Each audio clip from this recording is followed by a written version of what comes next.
Your dog will never be normal, and let me tell you why.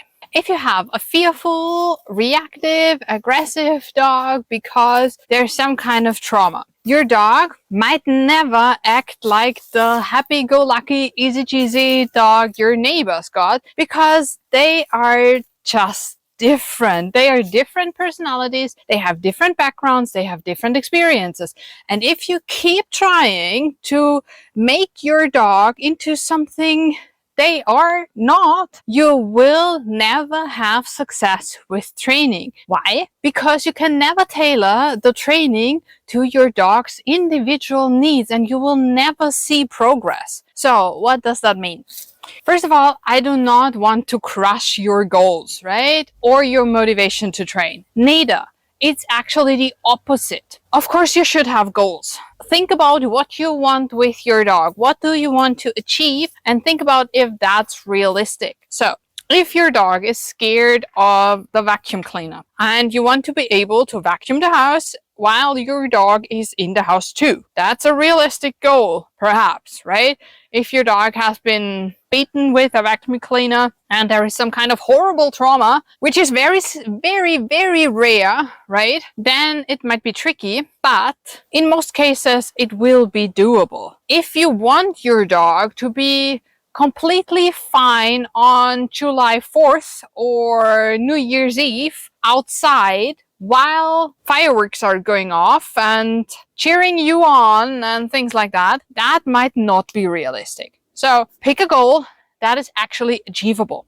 And then look at your dog. What kind of personality does your dog have? What is your current state, right? So is your dog able to work with you at all, right? Or if you have a reactive dog, is your dog able to communicate with you outside? So can you get your dog's attention? Do you recognize signs that your dog is stressed? Is there any way or form that your dog can tell you things are going to be too tricky and I want to do something else? Or is all of that not possible? So what you need is, you need to know exactly where you stand to be able to move forward. If you only have in mind what your dog isn't able to do, or that you would actually rather have another dog because your dog is too difficult or too whatever, you will never be able to change anything. So you need to be very realistic and very aware of the dog you have and be able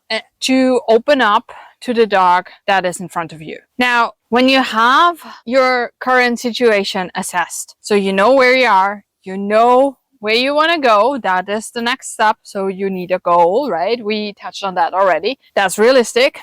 So a heavily traumatized dog, like a dog who has been chased by another dog and felt very horrible about it, or a dog who has been bitten by another dog and it was a horrible experience, anything like that. So traumatized dog might not be able to walk past another dog on a very narrow hiking trail, right? That might not be possible ever. That dog might always need help for that. But what might be possible is for you to walk these hiking trails, but to step aside and help your dog through encountering another dog on those trails. So it might not be possible for your dog to do it alone, but do it together with you is possible. So yes, your dog won't be a normal dog because a normal dog might be able to do it alone. But the solution for your dog individually might be equally as satisfying, right? Or if your dog is not able to be completely fine with thunderstorms, but if you build a cave-like hiding spot and your dog is totally fine in there, not horribly scared,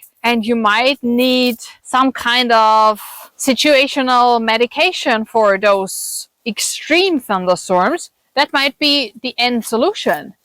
But if that's not impairing the quality of life, that might be totally fine, right? It's not a normal dog, maybe. But then again, what is a normal dog, right? If we think about it, there are almost no dogs that don't have some kind of issue, right? So again, if we have unrealistic expectations, we will never be able to meet them, all right? Now, if we have the starting point and the goal, we need to have a plan in the middle to get there, right? If we don't have a plan, we might never get there. And this is where we really need to tailor the things we do to our individual dogs. Now, tell me in the comments, what is your dog's issues? I would really love to know, because there are so many, and you will see that normal is overrated, right? Now, as for the plan, there is no cookie cutter solution. If we're honest, that's just a marketing gag. If we could fix behavior issues,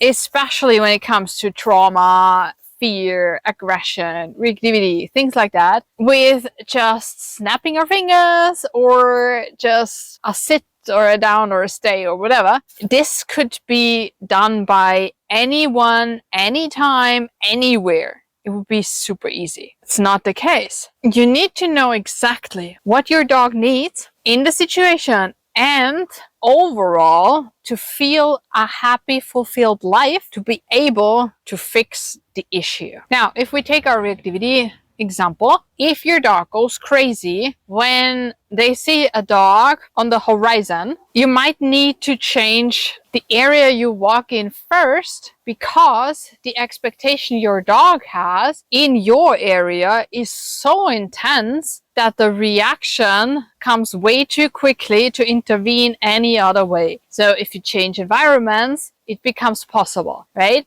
But for that to become a solution, you really need to assess your dog, right? If we take the example of thunderstorm fear, right? Very often there are other fears, right?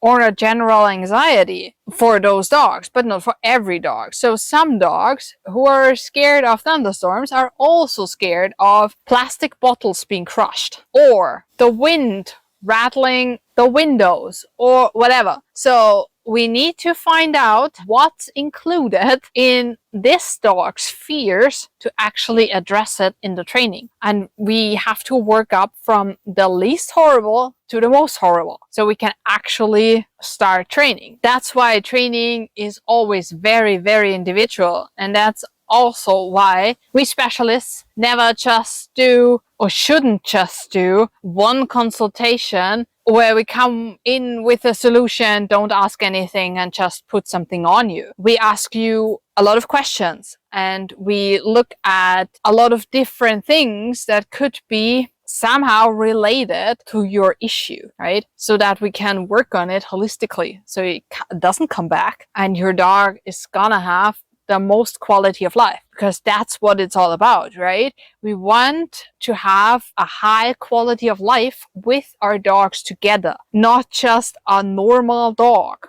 You chose this dog because you like something about them, right? So instead of just longing after your dog being normal, try to find the best solution for you and your dog. And just as a quick reminder, the normal you see on the streets or in social media might not always be as perfect as it seems, because you never know everything that's going on, and you never know how that dog feels in every situation, right? Now, this sounds like this is a lot of work, but the training itself can be really, really quick and a lot of fun. So if you want to see how to fix a thing like reactivity in 10 minutes a day, watch this.